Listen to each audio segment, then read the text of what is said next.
কি করে পাকিস্তানের সাথে সংযুক্ত করে পূর্ব পাকিস্তান নাম দেন এবং মাইনরিটি অফ মুসলিম ভারতের সাথে সংযুক্ত করে পশ্চিমবঙ্গ হিসাবে স্বীকৃতি দেন।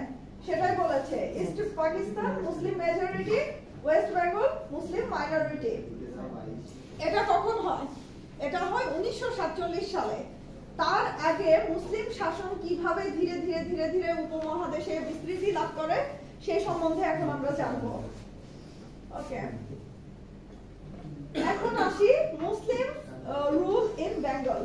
মুসলিম রুল উপমহাদেশে যখন আসে তো প্রথমে কোন রুলসটা মানে কোন শাসন ব্যবস্থা দিয়ে শুরু হয় সেটা হলো Khilji rule. Khilji rule 1203 to 1227। Okay, এখানে বলেছে after Mohammad Bakhtiyar Khilji Bengal remained under Muslim rule for 544 years up to 1757। তা আপ টু হবে, আনটু না। তো এখানে বলেছে 1757 সাল পর্যন্ত 544 বছর মুসলিম শাসন চলতে থাকে এবং প্রথম শুরু হয় বখতিয়ার খিলজির শাসন ব্যবস্থা দিয়ে। এরপর afterwards power changed and went to several rulers during that time। এই সময়ের ভিতরে, এই 500 বছরের ভিতরে অনেক শাসক আসে, ক্ষমতার পরিবর্তন হয় এই নির্দিষ্ট সময়ের ভিতরে। সেই লিস্ট এখানে দেয়া আছে যে কোন শাসক কত দিন পর্যন্ত রাজত্ব করেছিল, এগুলো সংক্ষেপে মানে বর্ণনা দেয়া আছে, খুব ছোট ছোট করে, ডিটেইল কিছু নাই, খুব ছোট ছোট করে কি পয়েন্টগুলো দেয়া আছে। আচ্ছা ঠিক আছে, আমরা একটু খেয়াল করি, এগুলো থেকে কোশ্চেন হবে, মিড টার্মের কোশ্চেন হবে কিন্তু এই হিস্ট্রি থেকে। এই চ্যাপ্টারটা খুবই ইম্পর্টেন্ট, যারা মিড টার্ম দিবেন তারা একটু মনোযোগ দেন। ওকে, 1203 to 1227 এসে খিলজি রুল। তারপরে আসে দিল্লি রুল, তারপরে আসে ইলিয়াস শাহী ডাইনেস্টি, তারপরে আসে রাজা গণেশ জালালউদ্দিন রুল, তারপর ইলিয়াস শাহী ডাইনেস্টি আবার ব্যাক করে, সেকেন্ড টার্ম আসে। তারপরে আসে হাফসি রুল, তারপরে হুসেন শাহী ডাইনেস্টি, হুসেন শাহী শেষে পাঠান রুল আসে। পাঠান রুলটা হচ্ছে শের শাহ এবং সুর ডাইনেস্টি, এদেরকে পাঠান রুল বলা হয়। মানে পাঠান রুলের সময় শের শাহ এবং সুর রাজত্বটা হয়ে থাকে। তারপরে আসে কেরানি ডাইনেস্টি, দেন সবার লাস্টে আসে মুঘল রুল। এখন এই সময় এবং শাসন ব্যবস্থার একটু ছোট ছোট বর্ণনা দেয়া আছে। খিলজি রুল, খিলজি রুল কতদিন আমি কতদূর পর্যন্ত পড়িয়েছিলাম? গতদিন কিন্তু আমি ইলিয়াস শাহী ডাইনেস্টি সেকেন্ড টার্ম পর্যন্ত পড়িয়েছিলাম, তাই তো? তো আজকে আর অতদূর যাব না, শুধু বলি। আচ্ছা, খিলজি রুল প্রথম শুরু হয়, মোহাম্মদ খিলজি টার্কিশ বংশোদ্ভূত ছিলেন। 1203 সালে উনি রাজত্ব শাসন ব্যবস্থা গ্রহণ করেন, কিন্তু 1206 সালে মারা যান। মনে করা হয় তাকে কে মেরে ফেলে, তার আমির বা মন্ত্রী কে ছিল? মারদান খিলজি, আলী মারদান খিলজি। তারপরে শিরান খিলজি পাওয়ার নেয়, তারপর তারও পাওয়ার চলে যায়, তারপর হুসামউদ্দিন খিলজি আসে, সেই পদে নিযুক্ত করা হয়। আলী মারদান খিলজির কাছে আবার পরাজিত হন এবং শেষে সেও মারা যায়। তারপরে খিলজি রুলের লাস্ট শাসনকর্তা কে ছিলেন? সুলতান গিয়াসউদ্দিন খিলজি। এই বানানটা ভুল আছে, তো বানানটা গিয়াসউদ্দিন খিলজি হবে। তো খিলজি রুলের লাস্ট শাসনকর্তা ছিলেন সুলতান গিয়াসউদ্দিন খিলজি। এরপরে আসে দিল্লি রুল। খিলজি রুলের পরপরই আমরা পাই দিল্লি রুল, সেটা 1227 থেকে 1341 পর্যন্ত চলে। দিল্লি রুল দিল্লি শাসন ব্যবস্থা থাকে 60 ইয়ার্স পর্যন্ত। বলেছিলাম মুকিদউদ্দিন ইউজবেক 1255 সালে সব টাইম পাওয়ারে আসে, কারণ আসামের যুদ্ধ অভিযানে তিনি প্রাণ হারান। তারপরে ওই দিনকে আমি মনে হয় সুলতান মুহাম্মদ বিন তুগলক আপ টু 1341, মানে দিল্লি রুলের লাস্ট শাসনকর্তা ছিলেন মুহাম্মদ বিন তুগলক। আমি মনে হয় সেদিন এতটুকু পড়িয়েছিলাম, ডাইনেস্টি পর্যন্ত আরো বেশিলেন না, এটা পড়েছিলাম। আচ্ছা, দিল্লি রুল শেষ হয় 1341 সাল পর্যন্ত। তারপর আসে 1342 সালে ইলিয়াস শাহী ডাইনেস্টি। ইলিয়াস শাহী ডাইনেস্টিতে ইলিয়াস শাহ ছিলেন শাসনকর্তা। ততদিনে 400 বছর কিন্তু মুসলিম এস্টাবলিশমেন্ট হয়ে যায়। হ্যাঁ, তারপরে মুসলিম পপুলেটেড ইনক্রিজ, তখন মুসলমানদের জনসংখ্যা বাড়তে থাকে, মুসলিম পপুলেশন বাড়তে থাকে। First Muslim Sultan two appoint Hindu general in his army. ওই যে বলেছিলাম যে একমাত্র মুসলমান শাসক যিনি কিনা হিন্দুদেরকে সুযোগ দিয়েছিলেন আর্মিতে বড় পদে নিযুক্ত হওয়ার। যাই হোক, ডাইন ইন 1357 খ্রিস্টাব্দ। তারপরে আসে রাজা গণেশ এবং জালালউদ্দিন রুল। ওই যে হিন্দু মানে যে যে মুসলিম অ্যাপয়েন্ট হিন্দু জেনারেল, হিন্দু জেনারেলকে যে মানে যে হিন্দুকে জেনারেল পদে অধিষ্ঠিত করলো, আমরা এখন জানবো সে কে ছিলেন। সে ছিলেন Raja Ganesh, Hindu zamindar, appointed in a high post in the military department. তাকে জেনারেল পদে নিযুক্ত করেছিল, রাজা গণেশ ছিলেন তিনি। তারপরে যাই হোক, এখানে দেওয়া হচ্ছে রাজা কিল গিয়াসউদ্দিন আজম শাহ এন্ড প্লেস সাইফুদ্দিন হামজা শাহ। মানে কি করে গিয়াসউদ্দিন আজম শাহকে মেরে ফেলে কে? রাজা গণেশ, যে কিনা হিন্দু জেনারেল ছিলেন। তো আজম শাহকে মেরে ফেলার পরে সেই স্থান মানে মানে ওই সিংহাসনে বসেন কে? সাইফুদ্দিন হামজা শাহ। এটা মনে রাখতে হবে, গিয়াসউদ্দিন আজম শাহ ছিল সাইফুদ্দিন হামজা শাহর পিতা। তো গিয়াসউদ্দিন আজম শাহ মারা যাওয়ার পরে সাইফুদ্দিন হামজা শাহ সেই সিংহাসনে বসেন। কিন্তু তারপরে কি হয়? Shihabuddin Bayazid Shah, slave of Hamza Shah, was the ruler. মানে সেই হামজা শাহর যে ভৃত্য ছিল, চাকর ছিল কে? শিহাবুদ্দিন বাইজিদ শাহ। দুইজনের নামই শাহ, এই কারণে একটু কনফিউশন চলে আসে। ভৃত্যের নামও শাহ, আবার বাদশার নামও শাহ, এই কারণে। যাই হোক, স্লেভ বলেছে শিহাবুদ্দিন বাইজিদ শাহ, স্লেভ অফ হামজা শাহ। হামজা শাহর স্লেভ কে ছিলেন? Who was the slave of Hamza Shah? যদি এরকম কোশ্চেন আসে এমসিকিউ, তখন কি বলবো? শিহাবুদ্দিন বাইজিদ শাহ। শিহাবুদ্দিন বাইজিদ শাহ ছিলেন হামজা শাহর চাকর বা দাস। তারপরে কি হয়? সে হয় রুলার, শাসনকর্তা। দেন ওভারথ্রোন, আবার কি হয়? সিংহাসনচ্যুত হয়ে যায়। সিংহাসনচ্যুত হওয়ার পরে his son Alauddin Firoz Shah was the ruler by Ganesh. মানে এই দাস ছিল যে শিহাবুদ্দিন বাইজিদ শাহ, তার সন্তান আবার সিংহাসনে বসে। তারপর লেটার ইসলাম ওয়াজ রুলড। মানে লেটার ইসলাম ওয়াজ রুলড। এইভাবে মুসলিম শাসন চলতে থাকে। কোথা থেকে কই চলে আসলো, তাই না? এটা ছিল কি? রাজা গণেশ এবং জালালউদ্দিন রুল। ওকে, এখন 1442 থেকে 1487 সালে ইলিয়াস শাহী ডাইনেস্টি সেকেন্ড টার্ম ব্যাক করে। ঠিক আছে, এটাতে আর যাচ্ছি না। ইলিয়াস শাহী ডাইনেস্টির পরে কোন রুলটা ছিল? রাজা গণেশ জালালউদ্দিন রুল। এইটার পরে মিডলের রাজা গণেশ জালালউদ্দিন রুলের মানে জালালউদ্দিনের শাসনটা চলে যাওয়ার পরে আবার কি ব্যাক করে? ইলিয়াস শাহী ডাইনেস্টি। এটার আগে কিন্তু ছিল ইলিয়াস শাহ, তাই না? তারপরে মাঝখানে এরা কিছু সময়ের জন্য এসে রাজত্ব করে, যেখানে স্লেভ কি? শিহাবুদ্দিন বাইজিদ শাহ। শিহাবুদ্দিন বাইজিদ শাহ ছেলে আবার আলাউদ্দিন ফিরোজ শাহ শাসনকর্তা হয়। এদের এগুলো চলে যাওয়ার পর আবার কি আসে? আবার সেই ডাইনেস্টি কি? ইলিয়াস শাহী চলে আসে, সেকেন্ড টার্ম আসে। এখন ইলিয়াস শাহী সেকেন্ড টার্ম যাওয়ার পরে কি ব্যাক করে? হাফসি রুল। হাফসি রুলার্স, 4-5 জন হাফসি রুলার্স, এটা কি খুব কম টাইম তারা রাজত্ব করে। 4-5 জন হাফসি rulers was in power over 7 years. Each of them were killed by the next one. মানে প্রত্যেকে মারা যায় পরবর্তী জনের হাতে। মানে একজনকে খুন করে আরেকজন, মানে একজনকে হত্যা করে আরেকজন ক্ষমতায় আসে। তারপরে সেই ক্ষেত্রে দেখা যায় যে 7 জন শাসক এভাবে ক্ষমতা নেয়।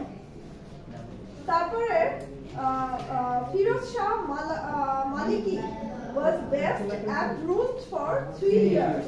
মানে ফিরোজ শাহ মালিকি ছিল একমাত্র শ্রেষ্ঠ, হ্যাঁ, উৎকৃষ্ট বা শ্রেষ্ঠ শাসনকর্তা যে কিনা 3 বছর স্টে করেছিল। ওকে, এরপর আসে হুসেন শাহী ডাইনেস্টি। তার মানে কোথেকে হুসেন শাহী আসলো? হাফসি রূপ থেকে। এরা ছিল ইথিওপিয়ান, এদেরকে ইথিওপিয়ান বলা হয়। ইথিওপিয়ান নিগ্রো আমরা দেখেছি না, হাফসি হচ্ছে ইথিওপিয়ান নিগ্রো বলা হয়। যাই হোক, তারপরে হুসেন শাহী ডাইনেস্টি আসে, হুসেন শাহী রাজত্ব আসে। Hussain Shah ruled for 26 years। Hussain Shah 26 বছর রাজত্ব করেন। Next rulers were from his family and ruled for 45 years। আচ্ছা, হুসেন শাহ এই শাসন ব্যবস্থাটা অনেক দিন যাবত থাকে। 26 বছর করার পর তার ফ্যামিলি থেকে আরো মানে ফ্যামিলি মেম্বাররাই ক্ষমতায় চলে আসে এবং কত বছর রাজত্ব করে? 45 বছর। এখন আসে আফগান রুল। এখানে ভুল আছে, আফগান লেখা ভুল, স্পেলিং মিস্টেক। তবে আফগান রুল বা পাঠান রুল, হ্যাঁ, এটা হয় 1538 থেকে 1564। Sher Shah and শুর dynasty. আচ্ছা, 1565 থেকে 76। এরপরে কেরানি রাজত্ব চলে আসে।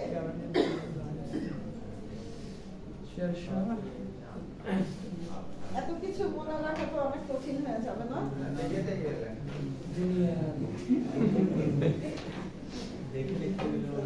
দেখে দেখে লিখতে 3-4বার পড়লে পরে মাথায় আসবে যে আসলে কোনটা কি হলো।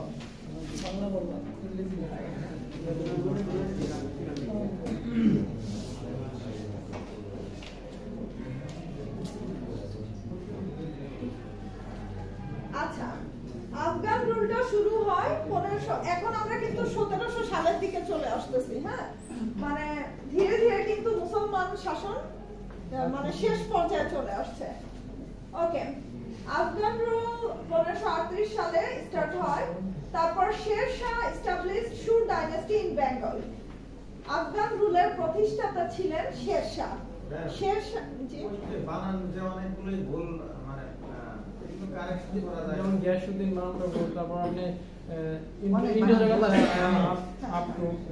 আফগান, যেমন আফগান, এগুলো অত বোঝা যাচ্ছে যে কি কি স্পেলিং, ওগুলো আপনারা নিজেরা ঠিক করে নিতে পারবেন। না না, মানে বলবে সে তো এই আফগানটাকে সে মনে করবে না, সে মনে করবে আফগান রুল। আচ্ছা, ঠিক আছে, মাথায় ওটা আসবে না যে এটা আফগান হবে। আচ্ছা, পড়ানোর সময় তো বলে দিচ্ছি, এখন কারেকশন করে দেন। কি করে দেওয়া হয় ভালো হবে। আচ্ছা, এখন তো বলছি, এখন কারেকশন করে নেন, খাতায় লিখে রাখেন যে আফগান। এইটাই বুঝতে হবে, ক্লাস করতে আর করে না।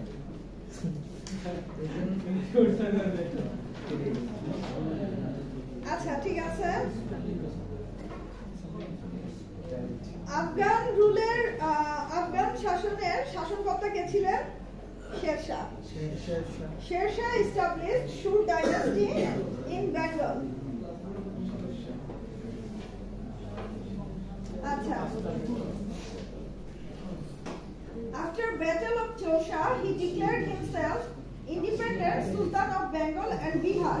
আচ্ছা, কি বলেছে? চোষার যুদ্ধের পরে শের শাহ কি করে?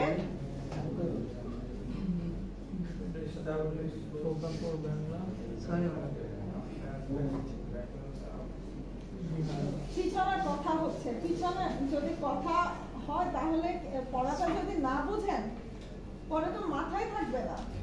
অন্তত এখন একটু বাসাতে না পড়লেও হয়তো আমার কথাটা রিমাইন্ড করলেও যে ম্যাডাম এটা বলেছিল, পরীক্ষার খাতায় অন্তত আমার কথাগুলো যদি একটু মনে পড়ে তবু লিখতে পারবেন। আচ্ছা, After Battle of Chosha, he declared himself independent Sultan of Bengal and Bihar. মানে চোষা যুদ্ধের পরে কে নিজেকে ডিক্লেয়ার করলো? শেরশাহ। শেরশাহ নিজেকে কি ডিক্লেয়ার করলো? যে একমাত্র কি সুলতান? ইন্ডিপেন্ডেন্ট স্বাধীন সুলতান। বেঙ্গল এবং বিহারের, বাংলা এবং বিহারের একমাত্র স্বাধীন সুলতান হচ্ছে শেরশাহ। কোন যুদ্ধের পরে নিজেকে ডিক্লেয়ার করলো? চৌষা যুদ্ধের পরে। আমি এই ইতিহাসে কতগুলো যুদ্ধের নাম বলেছি মনে আছে? প্রথমে কোন যুদ্ধের কথা বলেছিলাম? 1191 খ্রিস্টাব্দে যেটা হয়, প্রথম একটা যুদ্ধ হয়, খুব সিগনিফিকেন্ট ছিল, বারবার বলেছিলাম, তারাইন যুদ্ধ, ব্যাটল অফ তারাইন। তারপরে আসে কি? চৌষা। তারপরে আরো একটা যুদ্ধ আছে পরে, রাজমহল। আচ্ছা, যাই হোক, only Muslim sultan to establish an empire in northern India. কি বলেছে? যে একমাত্র মুসলিম সুলতান যে কিনা উত্তর ভারতে মুসলিম সাম্রাজ্য প্রতিষ্ঠা করে। ঠিক আছে? শেরশাহ ছিলেন একমাত্র মুসলিম সুলতান যে কিনা উত্তর ভারতে মুসলিম শাসনের প্রতিষ্ঠাতা। আফগান রুলড, এই যে যারা এটাকে আফগান, হ্যাঁ নিচে তো নামটা সঠিকভাবে দেয়া আছে, আফগান। যারা কেয়ারফুলি একটু পড়বেন তারা নিজেরাই বুঝতে পারবেন কোথায় কোন ভুল দেয়া আছে। আচ্ছা, Afghan rule 44 years. Afghan rule চলে কতদিন? 44 বছর। Shur dynasty was followed by Karani dynasty. আচ্ছা, Shur ডাইনাস্টিটা কখন ছিল? আফগান রুলের টাইমেই ছিল, তাই না? Shur ডাইনাস্টির প্রতিষ্ঠাতা কে ছিল আসলে? শেরশাহ। শেরশাহ, Shur ডাইনাস্টি, এগুলোর পরে চলে আসে কেরানি ডাইনাস্টি। তারপরে সুলাইমান কেরানি, দাউদ শাহ কেরানি, তারা এগুলোর শাসনকর্তা ছিলেন। এখন আসে সবার লাস্টে মুঘল রুল।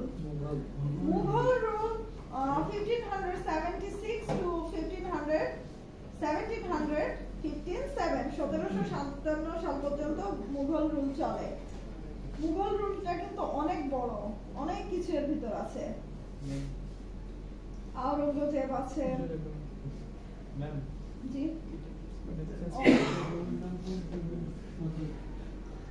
আচ্ছা। মুঘল রুল যেটা হয়, conquered 1576, the battle of Rasmahal led by Khan Jahan. খান জাহান আলীর দ্বারা কি হয়? রাজমহল যুদ্ধ জয় হয়, জয়লাভ করে। কত সালে সেটা? 1576। এগুলো কিন্তু একটু ইম্পর্টেন্ট, কোন যুদ্ধ কত সালে হয়, কখন কে মারা যায়, এটা খুব important. Capital Dhaka was established. এই টাইমে কিন্তু ঢাকাটা এস্টাবলিশড হয়। Lalbagh fort was build during Aurangzeb's sovereignty. Okay, মানে এই টাইমে লালবাগের কেল্লা তৈরি করা নির্মিত হয়। Aurangzeb died in 1707। 1707 সালে আওরঙ্গজেব মারা যায়। তারপর মুর্শিদ কুলি খান, নওয়াব আলীবর্দী খান আসেন। এটা অনেক অনেক বড়, মুঘল রুলস কিন্তু অনেক বড়। এখানে 4-5 লাইনে শেষ করে দিয়েছে। ওকে, যাই হোক, এটাই ছিল মুসলিম রুলস। তাহলে মুসলিম রুলস শুরু হলো কবে থেকে? 1202 থেকে। আমরা একটু ব্যাকে যাই।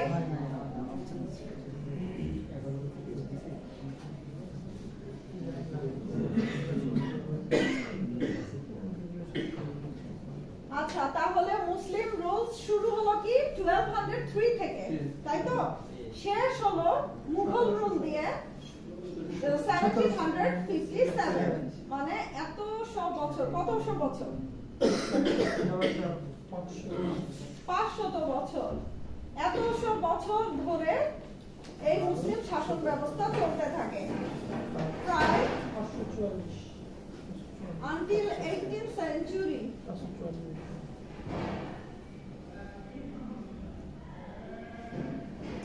এই যে until 18th century Muslims ruled over most of the Indian subcontinent মানে 1800 শতাব্দী পর্যন্ত ইন্ডিয়ান ভারতীয় উপমহাদেশে এভাবে মুসলিম রুলস চলতে থাকে। তো আমাদের মুসলিম রুলসটা শেষ হয়ে গেল। হ্যাঁ, এটা এখন আপনারা পোর্টালে 4-5 বার ভালোভাবে রিডিং করবেন। আমি যেগুলো বললাম এগুলো